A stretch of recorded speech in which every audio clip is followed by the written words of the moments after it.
Everyone loves spending a day at the beach, the smell of the ocean, walking along the boardwalk, and of course, the food. But no trip to the beach would be complete without one thing: taffy. And on the New Jersey shore, saltwater taffy is a staple not to be missed. Let's take a trip to Frailinger's Saltwater Taffy to see how it is created. The formula for making saltwater taffy is as basic as the taste. It's a combination of sugar and corn syrup. The real secret is there's no salt water, but a lot of chemistry. Composed of packets of polysaccharides called granules, cornstarch is added to give taffy a smooth texture. Heated starch granules absorb water and swell, forming a paste. If heated enough, the granules burst and form a gel. In this taffy recipe, glycerin goes in after the corn syrup to help give the candy a soft, creamy consistency. Glycerin has two functions. It inhibits the crystallization of sugar, and it is used as a solvent for flavor. Without it, much of the flavor would be lost because flavors are generally composed of very volatile chemicals that are difficult to mix in, thanks to their oily nature. Pulling taffy aerates the candy or incorporates many tiny air bubbles. This makes it lighter and chewier and ready to eat. Now we know the chemistry behind making taffy, which we all know includes a lot of calories or energy. But how much? In this next section, you'll learn how the food industry uses bomb calorimetry to determine the energy content of foods.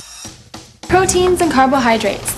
Your body eventually converts them into glucose, which undergoes respiration, thereby releasing energy to the cells of the body. But some foods provide more energy than others. Hi, Jackie. Thanks for taking the time to talk with us and show us your calorimeter. We'd like to know how the energy content of different foods is determined. This is the bomb calorimeter that we're going to use today. The components of this bomb calorimeter are a jacket that is insulated and protects the bucket that goes inside from any other temperature outside in the environment to interfere with the determinations. We have also a bomb where the sample is going to be placed. The sample will go into this crucible, and we will use a fuse wire to ignite the sample. Then we will place the sample inside of the bomb and we'll charge the bomb with oxygen.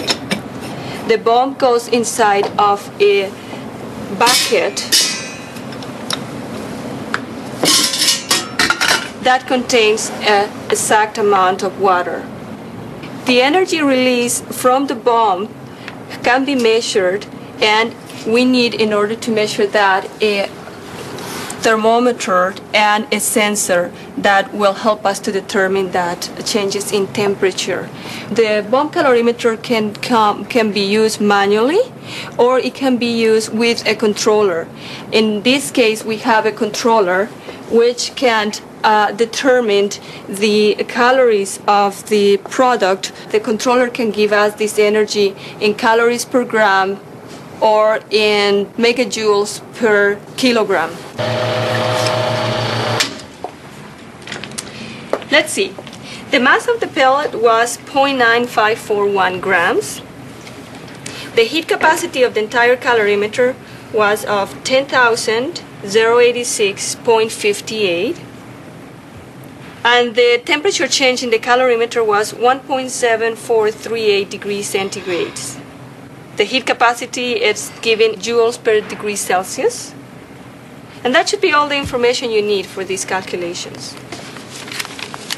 No, we worked it out to be kilojoules of energy. Then you say release by, so and then you find out how much it was. Yeah, so that's how I have to get the total. And then I go kilojoules of energy. There. Right. We did it. If you convert the dietary calories by dividing by 4.19,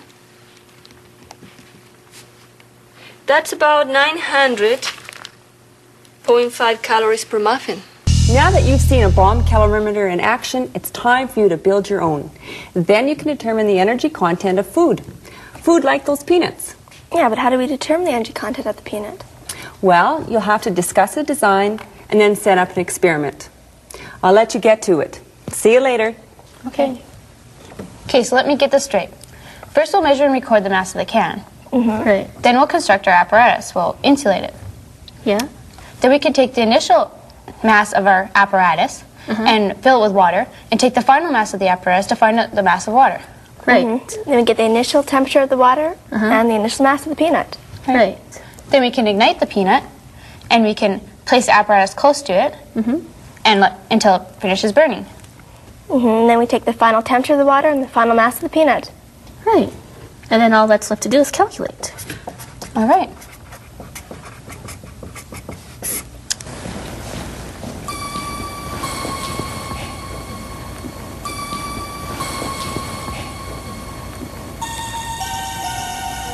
Is it burning? Yeah, it's good. We were hoping you could help us with our calculations. Sure. You want me to show you how to do the analysis? Yeah. Okay. The first thing we need to do is to derive a relation. Now, can you tell me a little bit about this experiment?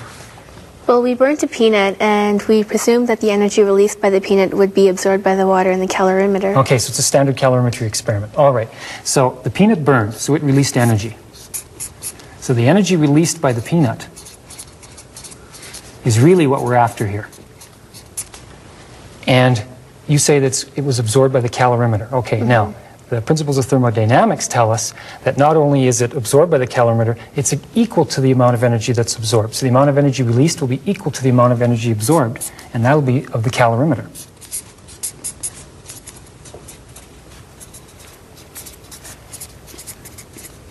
Now, what was your calorimeter made out of?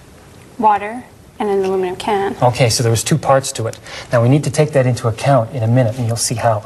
Whenever we have an energy change calculation to do, and there was a temperature change, which I'm assuming happened because you were burning a peanut and heating up some water, we represent it by the relation mc delta T.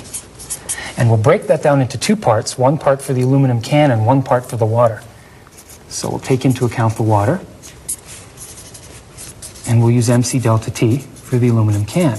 Each of these terms will represent the energy absorbed by the water and the can. Is there anything else that absorbed energy?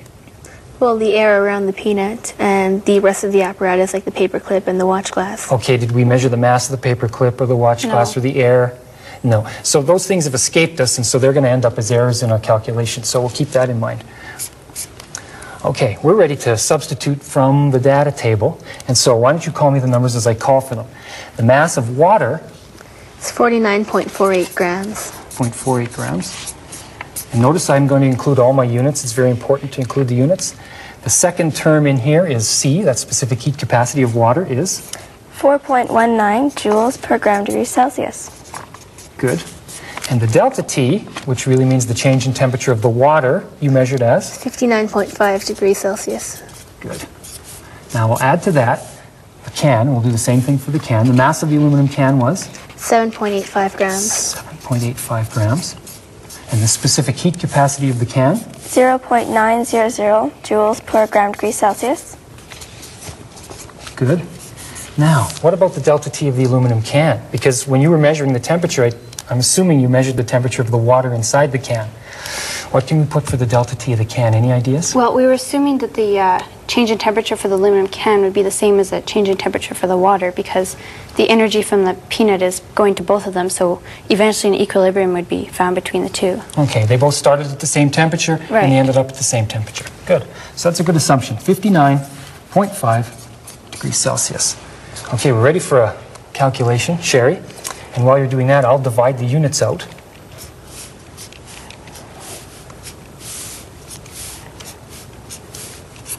And we're left with joules in both terms, which is exactly what we want because this is an energy calculation. And we end up with? 12,755.979 joules. After rounding off the measurement to significant figures and changing the units to kilojoules, the total energy released by the peanut comes to 12.8 kilojoules. But this measurement gives the energy released by one peanut only. To make it more useful, we can divide it by the mass of peanut that actually burned, which is 0.82 grams. When we divide this, we get 15.6 kilojoules per gram. This can be converted to calories per gram by dividing by 4.19. Did you do any research and find out how close this was to the actual value? Yeah, we looked it up in a nutrition guide and we got an energy value of 23.6 kilojoules per gram. 23.6 kilojoules per gram. Well, large difference. Yeah, we're really low here. Any idea why the amount of energy we measured was so much lower? Well, like I was mentioned before, a lot of the energy went into the air and then the apparatus. That's good. And we couldn't take that into account in our original relationship, remember? So that energy is gone. We can't account for it, and that's why our number is so much smaller. Oh, I see. And there you go. Thank you. So the next time you're eating food that comes in a package, read the nutritional information on the label. Bet you didn't think the calorie content was related to chemistry and joules, much less thermodynamics.